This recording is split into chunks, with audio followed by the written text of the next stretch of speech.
Marcus POV. Mali na naman ako. Inakusahan ko si Eva na mapagsamantala na binibilog itong ulo ni Mommy para makuha ang gusto. Yun pala ay walang katotohanan ng lahat. Nakokonsensya ako dahil pinag-isipan ko ito ng masama. Hindi ko rin ito pinakitaan ng mabuti noon. Naalala ko sa tuwing pupunta sa amin ito ay hindi ko itong iningitian o binabati man lang. Sa pag-aakalang isa itong mapagsamantalang tao.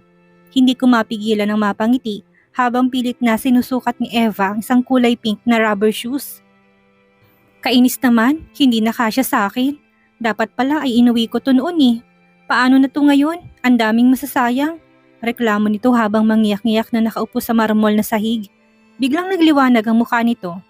Ipapamigay ko na lang ito sa mga kapitbahay namin. Sigurado namang hindi magagalit sa akin si Mommy, hindi ba Marcus? Nakangiting tumango ako. Huwag ka mag-alala Eva. Hindi naman nagagalit sa'yo si Mommy. Alam mo naman yan, hindi ba? Namilog ang mata ni Eva nang makita ang isang tube emerald dress na lagpas tuhod ang haba. Nagmamadali itong tumakbo papunta ng bathroom para magbihis. Napapailing na lang ako habang nakatingin sa sala namin na halos mapuno ng mga bagay na binigay ni Mommy kay Eva. Gusto talaga ni Mommy na magkaanak ng babae. Ilang beses namang sumubok si na Mom and Dad. Pero bigo sila. Ayaw naman ni Mommy na sumailalim sa artificial na paraan. Mas gusto nitong normal na paraan. Tila huminto ang pag-ikot ng paligid ko na makita ko si Eva na naglalakad palapit sa akin. Nakatali ang mahaba nitong buhok kaya kitang malit na hugis ng mukha nito. Ang bilugan nitong mata ay tila nangungusap habang nakatingin sa akin. Ang ilong nito na maliit ay bagay na bagay sa mukha nito. Ganon din ang maliit at mapula nitong labi na natural ang pagkapula. Dahil hapit ang suot nito ay kita ang kurba ng katawan nito. Katamtaman lang ang laki ng dibdib, subalit malaki ang balakang. Bawat hakbang pa ay sumasabay sa galaw nito ang katawan. Agad ako nag-iwas ng tingin sa kanya. Hindi ako na-attract basta sa isang babae. Totoo, pero ngayon, na nakita ko na maayos at walang harang ang mukha ni Eva at maayos ang pananamit nito ay bigla na lamang sumikip ang pantalon ko. Shit, mura ng isang bahagi na utak ko. Naalala kong ginawa ko nung paghalik noon kay Eva sa harap ni Mom. Ilang gabi din akong hindi nakatulog ng maayos noon dahil hindi ko makalimutan ng malambot at mainit nitong labi na simple kong tinabunan ng aking harapan. Shit, daig ko pang teenager na tumaas biglang libido nang makakita ng isang porn magazines. Kailan ba ako huling nakipagtalik? 5, 6 months ago? Marcus, bagay ba? Hindi ko magawang sumagot, tila natuyuan ako ng laway at napapalunok na lang. Nang umikot si Eva sa aking harapan, ay mas lalo kong nasilayan ng kurba ng kanyang katawan. Ngayon ko lang napansin na napakikinis nito at wala itong maski isang pilat. Pantay din ang kulay nito mula ulo hanggang talampakan. Morenang-morenang dating. Nalungkot ang mukha nito. Sabi ko na nga ba, hindi bagay sa akin ang mga ganito. Dapat pala hindi ko na lang sinabi kay Mommy na ipadala sa akin ang mga to. Maganda ka, bagay na bagay sa'yo. Kandautal kong sambit habang hindi makatingin ng diretso sa kanya. Bakit parang nahihiya akong tumingin sa kanya? Kalalaki kong tao pero ganitong asta ko. Hindi naman ako dating ganito. I'm Marcos Del Rio, one of the wealthiest. Bachelor not only here in the Philippines but in the whole world. Hindi ako kailanman pumuri o nautal sa isang babae. Akong pinupuri at kinababaliwan ng mga kababaihan. Pero bakit ngayon hindi ko lang pinupuri si Eva? Bakit nagiinit ang katawan ko sa kanya? Nang tumingin ako kay Eva ay napansin kong tulala ito habang ang nakatingin sa akin na parang tinutubuan ako ng sungay sa ulo. What? Sikmat ko kunwari. Totoo bang narinig ko? Sinabi mong maganda ako? Namumulang pisngi nito habang bahagya pang nakaawang ang labi. Parang gusto ko siyang hilahin at halikan, pero hindi tama to. May kasunduan kami na hanggang 2 taon lang na magsasama. Ayoko magkaroon to ng dahilan para kumapit sa akin na parang isang linta. Kung ano man ang nararamdaman ko ay kailangan ko sapilin habang maaga pa. Hindi ko pwedeng tibagin ang pader na hinarang ko para sa aming dalawa. May kasalanan ito sa akin at yun ang dapat kong itatak sa utak ko. Hindi ako papayag na magtagumpay ito sa plano niya habang pinapaikot ako sa palad niya. Magtitiis lang ako ng 2 taon sa pagsasama naming ito. Pagkatapos ay magiging malaya na ulit ako at itutuloy namin ni Felicity ang plano namin. Susuyuin ko to hanggang sa mapatawad ako. Si Felicity lang ang babaeng para sa akin, hindi si Eva. Pinilig kong ulo bago tiningnan si Eva. Narinig mo naman ang sinabi ko, hindi ba? You heard it right, Eva. You're beautiful in that dress today. Bagay na bagay sa'yo. Pani ko. Ayaw kong bawi ng sinabi ko dahil nakikita kong tuwa sa mata niya. Naramdaman kong kakaibang damdamin sa dibdib ko na makita ko na napayesto sa hangin habang nakakuyom ang kamay. Muling nanumbalik ang galit ko nang maalalang ginawa niya. Pero bigla namang gumagaan ang dibdib ko sa tuwing nakikita kong tuwa sa kanyang mukha. Shit! Malakas kong mura at nagmamadaling umalis sa harapan niya. Umakyat ako sa kwarto ko at dito kinalmang sarili ko. Pansin kong lumalambot na ako kay Eva nitong nakaraan. Hindi dapat mangyari yon. Kailangan kong ipaalala sa isip at puso ko ang ginawa nitong pagsira sa mga plano namin ni Felicity. Kinabukasan ay nadatnan kong nakaabang sa akin si Eva. Nabigla ako dahil hindi na ito naka-loose t-shirt katulad ng pangkaraniwan nitong suot. Isang kulay dilaw na off-shoulder dress ang suot nito. Kaya litaw ang makinis itong balikat. Ang buhok nito ay nakatali kaya kitang magandang features ng mukha nito. Good morning, Marcus. Masiglang bati nito. Pinagluto ulit kita. Natigil sa pagsasalita si Eva nang lagpasan ko to. Marcus, sandali. Hinawakan niya ako sa braso habang nakatingin sa akin na may pagtataka sa mukha. Marcus, galit ka ba sa akin? May nagawa ba akong hindi mo nagustuhan? Gusto kong tabigin ang kamay niya pero nang marinig kong malambing at malumanay niyang tinig ay natigilan ako. Shit. Marcus, huwag kang magpadala sa babaeng yan. Kastigo ng utak ko. Inalis kong kamay niya at walang emosyon na tinignan siya sa mata. Nagawang mali? At nagawa mo pa akong tanungin yan, Eva? Biglang pagsagi sa isip kong gabing nagising ako nakatabi siya. Hindi mo na dapat tinatanong ang bagay na yan dahil alam nating parehong sagot sa tanong mo. Sa tingin mo ba, nandito tayo sa kalagayang ito kung hindi dahil sa'yo? Marcus naman, okay naman tayo kagabi, hindi ba? Stop assuming for heaven's sake, Eva. Not because I was smiling and being kind to you doesn't mean I forgot all the terrible things you've done. Napapitlag siya ng tumaas ang boses ko. Maski ako ay natigilan, lalo nang makita kong pagbalatay ng sakit sa kanyang mukha. Baka malate ka na. Bye, Marcus. Wala nang sakit sa mukha ni Eva, katulad ng madalas kong makita ay nakangiti na ito ulit, na parang hindi nasaktan kanina lang sa sinabi ko. Malakas kong hinampas ang manibela pagpasok ko sa kotse ko. Hindi ko maintindihan ang sarili ko. Bakit ayaw ko makitang nalulungkot at nasasaktan si Eva? Ano ba itong kakaibang pakaramdam na nararamdaman ko sa tuwing kasama ko siya? Hindi ko maipaliwanag. Geneva, POV. Nang makaalis si Marcus, ay saka ko lamang inalis ang ngiti sa labi ko. Inaamin ko na nasasaktan ako. Kapag malamig ang pakikitungo niya sa akin, pero hindi ko naman ito masisisi sa maling akala at paratang niya para sa akin. Pero hindi ibig sabihin noon ay susuko na ako. Mahal ko na si Marcus kaya gagawin ko lahat para matutunan niya rin akong mahalin. Magtitiis ako hanggang sa makakaya ko at hindi ako susuko hanggang sa mapalambot ko ng tuluyan ang puso niya. Dahil pang tanghali ang pasok ko ay nagawa ko na munang ilang gawaing bahay bago nagpahatid kay Manong Kanor sa universidad. Wala kaming kasambahay ni Marcus pero ayos lang sa akin dahil kaya ko naman ang mga gawain. Pero minsan ay inaamin ko na parang bibigay na rin ang katawan ko. Lalo na kapag tambak ang gawain ko sa school, hindi lang ang katawan kong napapagod, maging ang utak ko. Best, namumutla ka yata. Sigurado ka bang ayos ka lang? Kanina pa kita napapansin na matamlay at walang gana sa pagkain. Aminin mo nga, buntis ka no? Muntik nang lumabas ang iniinom kong soft drinks. Sa ilong ko na marinig ang huling sinabi na kaibigan ko. Samantha, itiko mo nga yung bibig mo. Baka mamaya may makarinig sa'yo.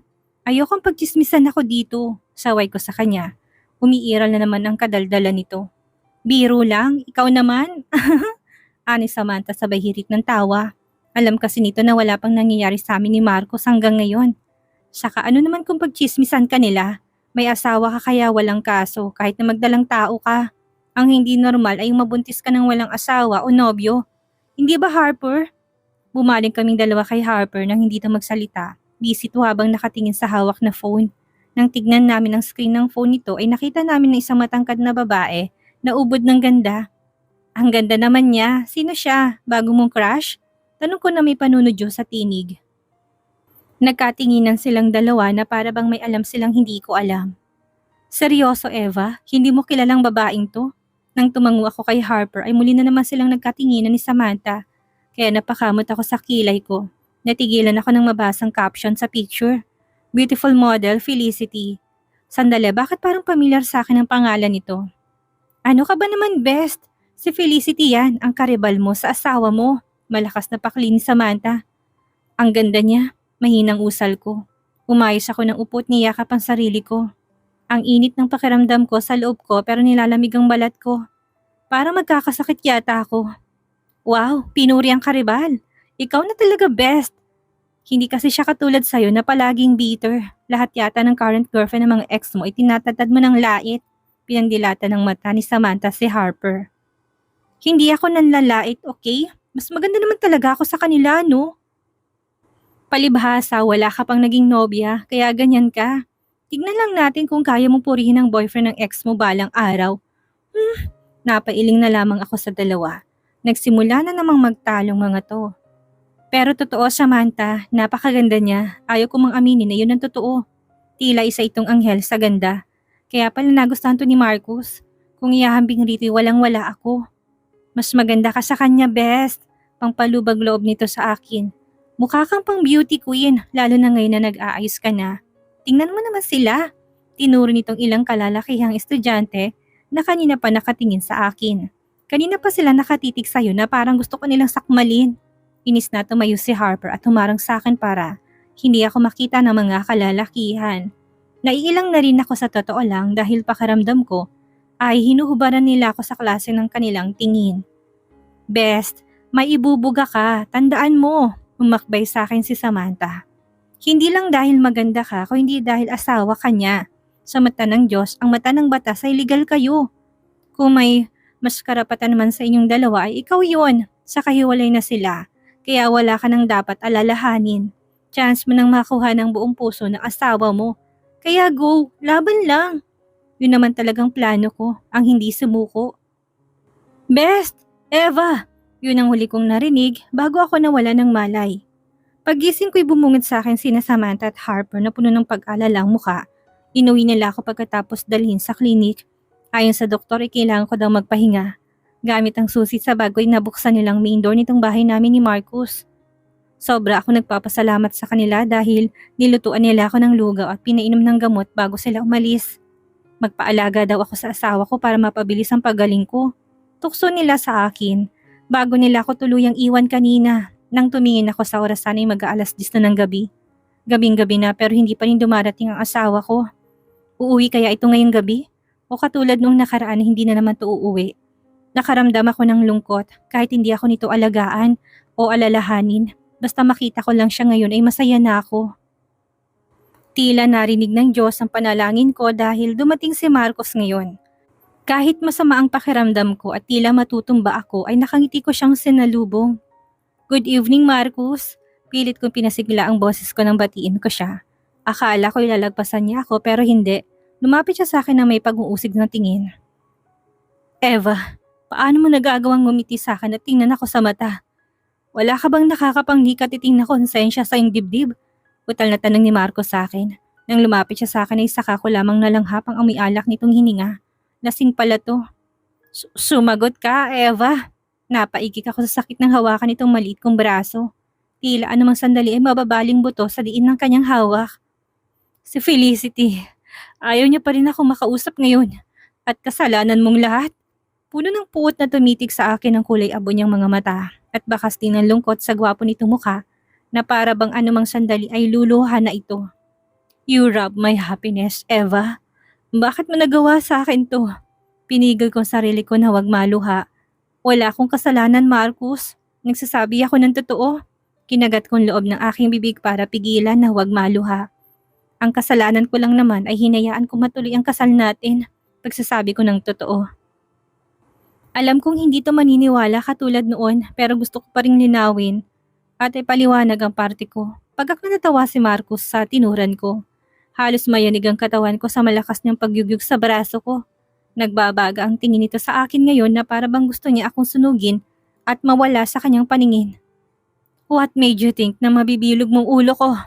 Ang kaninang kamay nito na nasa aking braso ay nasa mukha ko na ngayon habang humahaplos. Tell me your reason, Eva. Ano ba talagang gusto mo? Pumikit ako habang dinadama ang init ng palad ni Marcus. Ang sama ng pakiramdam ko'y nawala sa isang haplos niya lang. Tell me, Eva. Anong gusto mong makuha sa akin? Tanong niya habang matama na nakatingin sa akin ang kanyang mata. Kagat ang labi na sinalubong ko ng tingin ng kanyang mata at matapang na sinagot ang tanong niya. Wala akong gustong makuha noon, Marcus. Pero ngayon ay meron na. Tumitig ako sa kanya ng punong emosyon ng mata. Gusto kong makuha ang puso mo. Gusto kong mahalin mo ko katulad ng nararamdaman ko sa'yo. Nasabi ko nang nilalaman ng puso ko. Tatanggapin kaya ito ng asawa ko? Maang na tumingin ako kay Marcus na nakabulagta sa aking harapan. Natumba na kaagad ito bago pa man ito marinig ang mga sinasabi ko. Kung kailan handa na akong sabihin ang lahat ng nasa loob ko, ay saka naman ito nakatulog. Dahil hindi ko ito kayang dalhin sa kwarto, ipinahiga ko na lamang ito sa sofa sa sala. Hirap na hirap akong alisan to ng saplot para punasan ng katawan. Dapat ay nagpapahinga ako, pero heto ako ngayon at nag-aalaga ng isang lasing. Agad na pumikit ako at nag-iwas ng tingin ang tumambad sa akin ng katawan ni Marcus. Nakita ko na noon ang dibdib nito, kaya hindi na ito bago sa akin. Pero hindi pa rin na masasanay-sanay ang mata ko sa maganda niyang katawan. Kompletong bilang ng abs. Abay 8. Parang sumama na naman ang pakaramdam ko ngayon. Parang nag-iinit. Hays, akala ko ba hindi ako katulad ng ibang babae? Natatabla ng kakaibang kuryenteng gumagapang sa katawan. Pero hindi pala, dahil heto ako ngayon. Hindi na ako nakatiis at nakatitik sa malagrikgad na kagapuhan at katawan ni Marcus. Gusto kong mangalisin ng pantalon nito, hindi ko na lang ginawa. Baka mamaya'y madagdagan na naman ang bintang nito sa akin. Pagkatapos kong punasan ang katawan niya, ay nangalumbaba ako habang nakatitig sa gwapo nitong mukha. Hindi ko alam kung ilang oras ako nakatitig sa kanya. Basta nagising na lamang ako dahil sa mabigat na bagay na nakadagan sa tiyan ko. Parehong nanlaki ang mata namin ni Marcus. Nang pagdilat namin ay magkaharap kaming dalawa. Hindi lamang yun, pareho kaming nakayakap sa isa't isa. Mabilis pa sa kidlat na mupo ako. Kaya pala mabigat ang tiyan ko, nakapatong ang kamay niya dito. Sabay kaming mabilis na tumayo. Nang makita ni Marcus ang kabuuan niya ay pinaningkitan niya ako ng mata. Ginapang mo na naman ako? Anong ginapang? Awang ang labi na sinamaan ko siya ng tingin. Hindi ako marunong manggapang, no? Oo, inaamin ko tinignan kong abs mo pero hindi kita ginapang katulad ng iniisip mo. Sabi ko habang nagpapalipat-lipat ang mata sa mukha at katawan niya. Hindi ko mapigilan ang mga mata ko na sana lang ay hindi nito mahalata ang lihim kong pagkagat sa labi ko. Hindi ginapang, kung gano'n na bakit ganitong ayos ko? Kinapa ni Marcus ang masarap, ang matigas nitong abs habang may pagdududa pa rin na nakatingin sa akin. Aminin mo na Eva, pinagnanasaan mo ba ako? Bumuga ako ng hangin. Hindi ko alam na may konting yabang palang nakatago sa katawan nito. Sa bagay, medyo totoo naman ang sinabi nito. Pero bakit ako aamin, hindi ba? Hoy, Marcos Del Rio, para sabihin ko sa'yo, hindi ako naglalaway o nagnanasa sa'yo. Baka ikaw itong may pagnanasa sa akin. Ani ko sabay liyad ng dibdib. Napalunok siya at naging mailap ang mata. Of course not. You're not my type, Eva. Hindi ka sexy at hindi ka rin naman kagandahan kaya huwag kang umasang pagnanasaan kita. Ganti nito sa akin. Day ko pang sinampal sa sinabi ni Marcus. Hindi daw ako sexy. Bakit ang palaging sinasabi sa akin ni Mommy, Nani at Samantha sexy daw ako? Hindi daw ako maganda? Sabi ng nakakarami maganda daw ako. Lalo na kung mag-aayos ako. Nakakainis naman. Paano ko naman makukuha ang puso ni Marcos nito kung bagsak pala ako sa standards ng babaeng gusto nito? Lumitaw sa isip kong magandang mukha at katawan ng ex ni Marcus. Lalo lamang ako nanliit sa aking sarili. Sumagap ako ng hangin bago tumingin sa kanya ng diretso sa kanyang mata. Kung hindi niya ako type ngayon, baka bukas ay oo na. Marcus, huwag kang magsalita ng tapos. Baka bukas o sa makalawa, naglalaway ka na sa akin. Baka nakakalimutan mo, nasa isang bahay lang tayo. Tumayo ako ng tuwid at taas noo siyang tiningala. Saka, huwag ka ring umasa na pinagnanasaan kita dahil hindi ka rin naman gwapo sa paningin ko. Sanay na ako makakita ng abs, no? Kaya baliwala sa akin ang abs mo. Kung totoo man na tinatamaan ng kidlat ang mga sinungaling, ay baka kanina pa ako tinamaan. Diyos ko, bakit ba napunta sa pagnanasang usapan naming ito? Pakiramdam ko'y pulang-pula ang aking mukha sa pinaghalong hiya at kaba. Nakakakaba na baka mahalata niyang totoong nararamdaman ko. Napalunok ako ng mahinang tumawa si Marcus. Hanggang ang mahina niyang pagtawa ay biglang lumakas. Lumapit to sa akin na may pilong ngiti sa labi. Gusto kong matras pero pinigil ko sarili ko. Hindi ako atras dahil lang intimidate ako sa kanya. Dapat ay magpakita ako ng tapang sa side ko. Let's see, Eva. Tignan natin kung sinong unang susukot amin sa ating dalawa. Tumingin ito ng malagkit sa aking labi habang binabasa ang sariling labi nito gamit ang kanyang dila.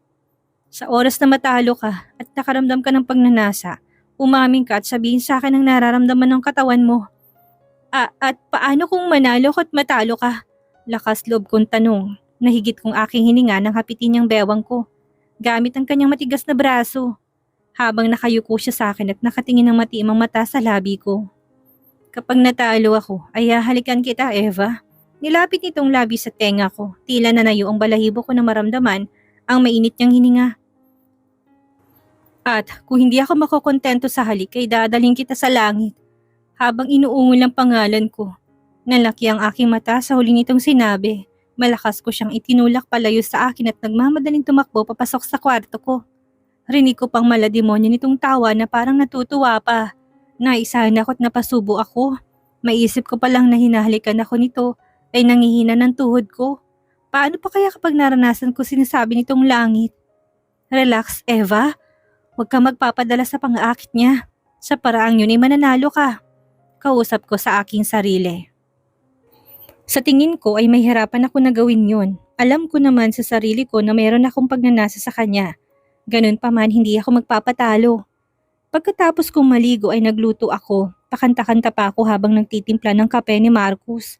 Sa bawat galaw ko ay panay ang hila ko pababa ng short shorts na suot ko. Sa edad kong 20 ngayon lang ako nagsuot ng ganito kaikling pangbaba. Sanay ako nakapadyama o pants sa tuwing nasa loob lamang ako ng bahay. Pero dahil may labanan sa pagitan namin ni Marcus ay hindi ako magpapatalo. Kung kinakailangang ilabas kong makinis kong legs, edi sige. Dahil hanging crop top ang suot ko, ikita rin ang pusod ko at flat kong tiyan. Kailangan ko tong panindigan. Napanganga ako nang makita kong bumaba si Marcus na walang suot na anumang pang-itaas. Anak ng, hindi lamang yun, naka-boxer shorts lamang ito kaya bakat na bakat ang hindi ko dapat makita. Gusto ko mang matuwa dahil nakita ko rin kung paano siya natulala sa ganda ko. Sa ayos ko hindi ko magawa. Wala naman akong iniinom pero pakaramdam ko'y masasamid ako. Nakakainis si Marcus. Masyado naman itong ginalingan. Huminga ako ng malalim at pilit na inalis sa utak kong kanyang bakat na, ano bang pwede kong itawag dito? Opo? Mukhang malaki pa yata sa braso kong ahas nito. Tama, ahas na lang itatawag ko sa ahas niya. Madiin kong kinurot ang aking kamay para pigilan ang panginginig nito habang inaabot ko sa kanyang isang tasa ng kape. Iniiwas ko rin ang mata ko na huwag mapatingin sa malaking ahas sa pagitan ng hita nito. Nang mapatingin ako sa gwapo niyang muka, ay nahuli ko siyang nakatingin sa akin na merong pilyong ngiti sa labi. Namumula ka yata, Eva. Care to tell me why? Wala sa sariling hinaplos kong aking pisnginang nagiinit. May nakita kasi akong ahas doon. Shit, saan? Tarantang tanong ni Marcos sabay tayo. Napanganga ako habang nakatingin sa ahas na tinutukoy ko. Nakita ko pa itong kumislot nang tumayo siya. Agad akong tumalikod sa kanya habang pinagpapawisan ng malapot. Biro lang, Marcus. Sabay bawi ko na lang, baka mamaya hanapin pa nito. Anong ituturo ko? Ang ahas niya, ganun? Hanggang saan kaya magagawang pigilan ni Marcus ang musbong na niyang nararamdaman para kay Eva? Hanggang saan kaya ang kayang gawin ni Eva para makuha ng tuluyan ng puso ni Marcus? Yan ang ating aalamin sa susunod nating kabanata.